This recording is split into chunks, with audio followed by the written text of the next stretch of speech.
Hi hello నమస్కారం. నేను మీ కుమారగొన్న. Welcome to my knowledge మీకోసం మా యూట్యూబ్ ఛానల్.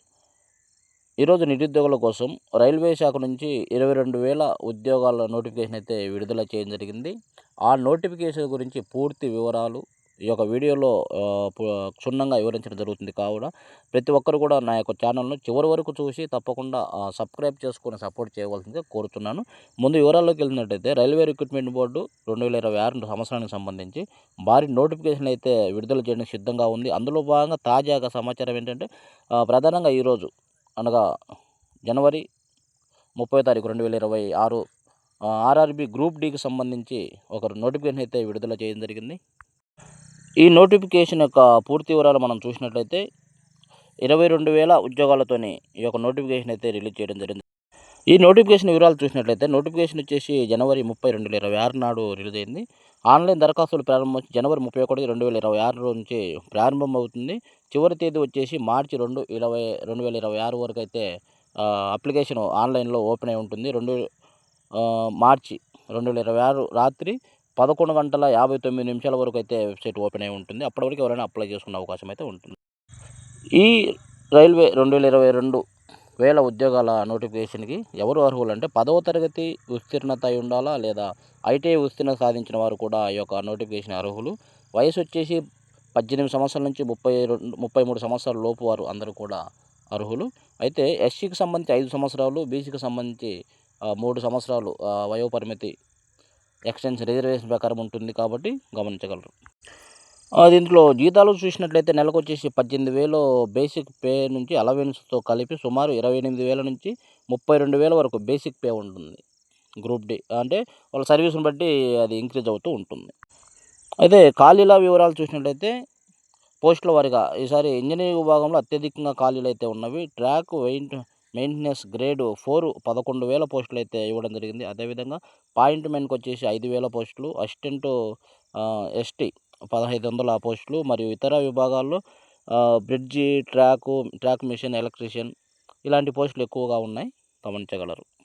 అయితే ఈ నోటిఫికేషన్ సంబంధించి డివిజన్ల వారీగా చూసినట్టే జోన్ వారీగా చూసినట్టయితే నార్త్ రైల్వే ఎన్ఆర్ వచ్చేసి న్యూఢిల్లీ 4,500 పోస్టులు అయితే ఇవ్వడం జరిగింది. వెస్టర్న్ రైల్వే డబ్ల్యూఆర్ అంటే ముంబై అండ్ అహ్మదాబాద్ మెయిన్ స్టేషన్లవి 3,100 పోస్టులు అయితే ఇవ్వడం జరిగింది. సౌత్ ఇండియన్ రైల్వే అంటే మన చెన్నైకి సంబంధించి 3,200 పోస్టులు అయితే ఇవ్వడం జరిగింది. సౌత్ సెంట్రల్ రైల్వే అంటే సికింద్రాబాద్ మనకి ఎస్సీఆర్ 2,500 పోస్టులు అయితే ఇవ్వడం జరిగింది. సెంట్రల్ రైల్వే వచ్చేసి ముంబై సంబంధించి 2,000 పోస్టులు అయితే ఇవ్వడం జరిగింది.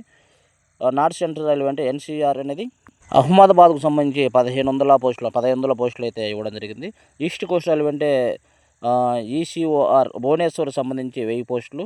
అది సౌత్ వెస్టర్న్ రైల్వే అంటే ఎస్డబ్ల్యూఆర్ బెంగళూరు సంబంధించి 800 పోస్టులు అయితే ఇవ్వడం జరిగింది. ఎంపిక విధానం ఏ విధంగా ఉంటుంది? అభ్యర్థులను ఈ క్రింది దశల్లో ఎంపిక చేస్తారు. అంటే CBT computer based test first మనం అప్లై చేసిన తర్వాత కంప్యూటర్ బేస్డ్ టెస్ట్ సిబిటి అనేది నిర్వహించబడుతుంది. ఆన్లైన్ పరీక్ష తెలుగులో కూడా ఈ ఎగ్జామ్ రాయచ్చు. తెలుగు, హిందీ, ఇంగ్లీషు, మరాఠీ, తమిళ్, కన్నడ లోకల్ భాషల్లో కూడా ఎగ్జామ్ రాసే అవకాశం ఉంటుంది. అందులో క్వాలిఫై అయిన వారికి సెకండ్ ఫేజ్లో ఫిజికల్ టెస్ట్ అయితే శారీరక సామర్థ్య పరీక్ష పీఈటీ అనేది నిర్వహించడం జరుగుతుంది. అందులో క్వాలిఫై అయిన వారికి డాక్యుమెంట్ వెరిఫికేషన్, సర్టిఫికేట్ల పరిశీలన పూర్తిగా నిర్వహించి కౌన్సిలింగ్ కూడా అప్పుడు అయిపోతుంది. తర్వాత మెడికల్ ఎగ్జామినేషన్ అంటే వైద్య పరీక్షలు నిర్వహించి అన్ని విధాల ఫిట్ అనుకుంటే వాళ్ళని సెలెక్ట్ చేయడం జరుగుతుంది. అయితే అప్లై చేసే దరఖాస్తు ఏ విధంగా చేయాలనే విషయం గురించి ఇప్పుడు మనం చర్చించినట్లయితే ఆర్ఆర్బి అఫీషియల్ వెబ్సైట్లోకి వెళ్ళి అప్లై చేయాల్సి ఉంటుందన్నమాట. మనం అప్లై చేయడానికి ఏమేమి డాక్యుమెంట్స్ కావాలంటే 10వ తరగతి సర్టిఫికేటు తప్పకుండా ఉండాలి. దాంట్లో పేరు, తండ్రి పేరు, పుట్టిన తేదీ సరిగా ఉందా లేదు చూసుకోవాలా. అదేవిధంగా ఆధార్ కార్డు లింక్ అయిన మొబైల్ నెంబర్ కూడా దగ్గర ఉండాలి. ఎందుకంటే ఓటీపీ ద్వారా దాన్ని లాగిన్ అయ్యే అవసరం ఉంది కాబట్టి తప్పకుండా ఆధార్ లింక్ అయిన మొబైల్ నెంబర్ తప్పకుండా కావాలి. అదేవిధంగా ఆ ఫోటో ఏ విధంగా చాలామంది చాలా మిస్టేకులు చేస్తూ ఉంటారు. ఫోటో అనేది బ్యాక్గ్రౌండ్ తెల్లటి బ్యాక్గ్రౌండ్ ఉండాలి. ఓకే, ఆ తెల్లటి బ్యాక్గ్రౌండ్ కలర్ ఫోటో కావాలా. జేపీజీ ఫార్మాట్లో ఫోటో అయితే ఉండాలి. బ్యాక్గ్రౌండ్ తెల్లగా ఉండాలి. చాలామంది టీ షర్ట్లు వేస్తుంటారు, క్యాప్ పెడుతూ ఉంటారు, కొంతమంది స్పెట్స్ పెడుతూ ఉంటారు. బ్యాక్గ్రౌండ్ కలర్ఫుల్గా బ్లూ ఆర్ గ్రీన్ వేస్తూ ఉంటారు. అలా ఉండకూడదు. ఆ ఫోటోనే చాలా నీట్గా ఉండాలా. అవకాశం ఉంటే మ్యాక్సిమము షర్ట్ వేసుకోవాలి. ప్రతి ఒక్కరు కూడా షర్ట్ వేసుకొని బ్యాక్గ్రౌండ్ ఇది వైట్ కలర్లో బ్యాక్గ్రౌండ్ ఉండే విధంగా ఫోటో తీసుకుంటే రిజెక్ట్ కావడానికి అవకాశం అనేది చాలా తక్కువ ఉంటుంది. అదేవిధంగా ఒక వైట్ పేపర్ మీద బ్లాక్ ఇంక్ పెన్నుతోనే ఒక సంతకం అయితే అవసరం ఉంది. అదేవిధంగా క్యాస్ట్ సర్టిఫికేట్ అవసరమవుతుంది. ఎందుకంటే ఎవరైతే రిజర్వేషన్ కోటాలో అప్లై చేస్తూ ఉంటారో వారందరూ కూడా ఎస్సీ, ఎస్టీ, ఓబీసీ వారందరూ కూడా తప్పకుండా వారి క్యాస్ట్ సర్టిఫికేట్ అయితే సబ్మిట్ చేయవలసి ఉంటుంది. ఈ అవసరమైన డాక్యుమెంట్లు మొత్తం మనం రెడీ చేసుకున్న దగ్గర పెట్టుకున్న తర్వాత మాత్రమే అధికారిక వెబ్సైట్ సంబంధించి ముందుగా మీరు ఏ జోన్ అయితే అప్లై చేయాలనుకుంటున్నారో దానికి సంబంధించిన అధికారిక వెబ్సైట్లో మాత్రమే మనం లాగిన్ కావాల్సి ఉంటుంది. ఎగ్జాంపుల్ మీరు సికింద్రాబాద్ జోన్కి సంబంధించి అప్లై చేయాలనుకున్నప్పుడు ఆర్ఆర్బి సికింద్రాబాద్ .gov.in అనే వెబ్సైట్లో రిజిస్ట్రేషన్ చేసుకోవాల్సి ఉంటుంది. అధికారిక వెబ్సైట్ మనం ఓపెన్ చేసిన తర్వాత న్యూ రిజిస్ట్రేషన్ అనేది అడుగుతుంది. అక్కడ అప్లైపై క్లిక్ చేయండి. తర్వాత మీ పేరు, మొబైల్ నెంబర్, ఈమెయిల్ ఐడి ఇచ్చి రిజిస్ట్రేషన్ చేసుకోండి. తర్వాత ఓటీపీ అడుగుతుంది. మొబైల్కి ఓటీపీ వస్తుంది. ఆధార్ లింక్ అయిన మొబైల్కి ఓటీపీ రావడం జరుగుతుంది. ఓటీపీ అనేది ఎంటర్ చేసిన తర్వాత అకౌంట్ అనేది యాక్టివేట్ చేయడం జరుగుతుంది. లాగిన్ అయిన తర్వాత మీ ఎడ్యుకేషన్ క్వాలిఫికేషన్, అడ్రస్ మరియు ఇతర వ్యక్తిగత వివరాలను నమోదు చేయవలసి ఉంటుంది. అయితే తర్వాత చూసినట్టయితే పరీక్ష ఎంపిక విధానం అనేది తెలుగులో కూడా రాసే అవకాశం ఉంది. కాబట్టి తెలుగు వారందరూ కూడా తెలుగు మీడియం చదివిన వారందరూ కూడా ఇంగ్లీషు, హిందీలో ఎగ్జామ్ రాయడానికి చాలా ఇబ్బందులు పడుతున్నారు. కారణంగా రైల్వే రిక్రూట్మెంట్ బోర్డు ఒక నిర్ణయానికి వచ్చింది. తెలుగు భాషలో కూడా ఎగ్జామ్ నిర్వహించడానికి గత 8 సంవత్సరాల నుంచి ఎగ్జామ్ తెలుగులో కూడా పెట్టడం జరుగుతుంది. కావున మన పరీక్ష ఎంపిక చేసే లాంగ్వేజ్ ఎగ్జామినేషన్ ఆఫ్ లాంగ్వేజ్ అనే ఆప్షన్లో తెలుగు అనేదాన్ని మనం ఎంపిక చేసుకుంటే తెలుగులో మనం ఎగ్జామ్ రాయొచ్చు. అయితే ఇక్కడ తర్వాత ఫీజు అనేది చెల్లించవలసి ఉంటుంది. ఫీజు అనేది జనరల్ అభ్యర్థులకు అంటే ఓబీసీ, ఈడబ్ల్యూఎస్ పురుషులకు వచ్చేసి రూ. 500 ఫీజు చెల్లించవలసి ఉంటుంది. అందులో 400 అయితే రీఫండ్ చేయబడుతుంది ఎగ్జామ్ అయిపోయిన తర్వాత. అదేవిధంగా ఎస్సీ, ఎస్టీ మహిళలు, ఎక్స్ సర్వీస్మెన్లు ఈ 5 కేటగిరీకి సంబంధించిన వారు ఎస్సీలు మరియు ఎస్టీలు, మహిళలు, ఎక్స్ సర్వీస్మెన్ ఎవరైతే ఉన్నారో వాళ్ళు రూ. 250 అనేది ఎగ్జామ్ ఫీజుగా మనం చెల్లించాలి. అయితే ఎగ్జామ్ అయిపోయిన తర్వాత రూ. 250 పూర్తిగా రిటర్న్ చేయడం జరుగుతుంది.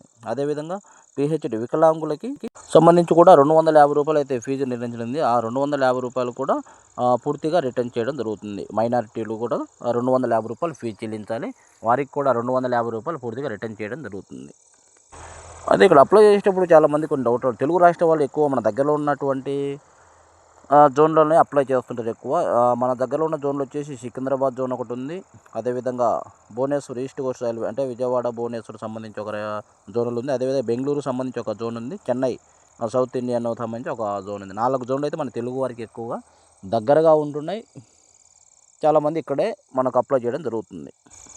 అయితే ఇక్కడ మనం గమనించినట్లయితే సికింద్రాబాద్ మరియు చెన్నై జోన్లలో సాధారణంగా పోటీ ఎక్కువగా ఉంటుంది. చాలా ఎక్కువ మంది సికింద్రాబాదు మరి చెన్నైకి సంబంధించి ఎక్కువ పోస్టులకు అప్లై చేయలేదు. తెలుగు వాళ్ళందరూ కూడా తెలుగు, తమిళ్స్, కన్నడ వాళ్ళు కూడా మన సికింద్రాబాద్కు మరియు చెన్నైకి సంబంధించి ఎక్కువగా పోటీ చేయడం జరుగుతుంది. ఎగ్జామ్కు రాయడానికి అని పోస్టులకు అప్లై చేయడం జరుగుతుంది ఈ జోన్లకి. అయితే ఇక్కడ ఖాళీలు కూడా చాలా ఎక్కువనే ఉంటవి. మనకు సికింద్రాబాద్ కానీ చెన్నై కానీ ఎప్పుడైనా కానీ నోటిఫికేషన్లో ఎక్కువ శాతం పోస్టులు ఇక్కడే ఇవ్వడం జరుగుతుంది. అయితే భువనేశ్వర్ లేదా బెంగళూరు వంటి జోన్లలో కొన్నిసార్లు పోస్టులు ఎక్కువ ఉన్నా కానీ కాంపిటీషన్ చాలా తక్కువగా ఉంటుంది. సికింద్రాబాదు, చెన్నై కంటే ఆ బెంగళూరు, భువనేశ్వర్కి వచ్చేసి పోస్టులు చాలా తక్కువగా ఉన్నా కానీ కాంపిటీషన్ తక్కువ ఉంటుంది. అక్కడ కట్ ఆఫ్ మార్క్స్ కూడా చాలా తక్కువ నిర్ణయించబడుతుంది. అంటే ఇంట్రెస్ట్ ఉన్న అభ్యర్థులు ఎవరైనా కానీ మన తెలుగువారు భువనేశ్వర్, అదేవిధంగా కన్నడ అంటే బెంగళూరుకు సంబంధించి ఆ జోన్లకు అప్లై చేసినట్లయితే అక్కడ కాంపిటీషన్ తక్కువగా ఉంటుంది. కట్ ఆఫ్ మార్క్స్ తక్కువ వచ్చినా కానీ అక్కడ సెలెక్ట్ అయ్యే అవకాశాలు చాలా ఎక్కువ ఉంటాయి. కాబట్టి ఆ విధంగా ఆలోచన చేసుకొని ప్లాన్ చేసుకొని అక్కడ అప్లై చేసుకుంటే సెలెక్ట్ అవ్వడానికి కాంపిటీషన్ తక్కువ ఉంటుంది. కాబట్టి ఎక్కువ అవకాశాలు ఉంటాయని ఈ విధంగా నేను వివరించగలుగుతున్నాను. ఇది నా ఒపీనియన్ అంతే. ఓన్లీ మీరు అప్లై చేసేవారు ప్రతి ఒక్కరు కూడా నోటిఫికేషన్ ఇంకా పూర్తిగా చదువుకొని ఎక్కడైతే మనకు అవకాశాలు ఎక్కువ ఉంటాయో మనము ఎగ్జామ్ రాయటము ఒక ఎత్తు, అప్లై చేయడం ఇంకొక ఎత్తు అయితే కాంపిటీషన్ను టాలీ చేసుకుంటూ ఎక్కడ కాంపిటీషన్ ఎక్కువ ఉంది, ఎక్కడ పోస్టులు ఎక్కువ ఉన్నవి, పోస్టులు ఎక్కువ ఉండి కాంపిటీషన్ ఎక్కడ తక్కువ ఉంటుంది, ఏ పోస్టుకు అయితే మనకు కాంపిటీషన్ తక్కువ ఉంటుంది, అన్నిటినీ వ్యారీ చేసుకొని ఒక ప్లాన్ ప్రకారము సంబంధించిన జోన్లో మనకు ఎక్కడైతే క్లిక్ కాగలమో, ఎక్కడైతే సెలెక్ట్ కాగలమో, ఎక్కడైతే మనకి గ్రిప్ ఉందో ఎగ్జామ్ రాయడానికి దానికి సంబంధించిన పోస్టుకు అప్లై చేసుకొని దానికి సంబంధించి ఎగ్జామ్కి ఇప్పటి నుంచే అప్లై చేసిన దగ్గర నుంచే మినిమం టార్గెట్ పెట్టుకొని 5-6 గంటలు, రోజుకి 5-6 గంటలు కూడా కష్టపడి చదివితే సిబిటి కంప్యూటర్ బేస్డ్ ఎగ్జామ్కి ప్రిపేర్ అయినట్లయితే తప్పకుండా జాబ్ కొట్టే అవకాశం ఉంది. ఆ విధంగా అవకాశం ఉన్న ప్రతి ఒక్కరు కూడా ప్రిపేర్ కావాల్సిందిగా తెలియజేస్తున్నాను.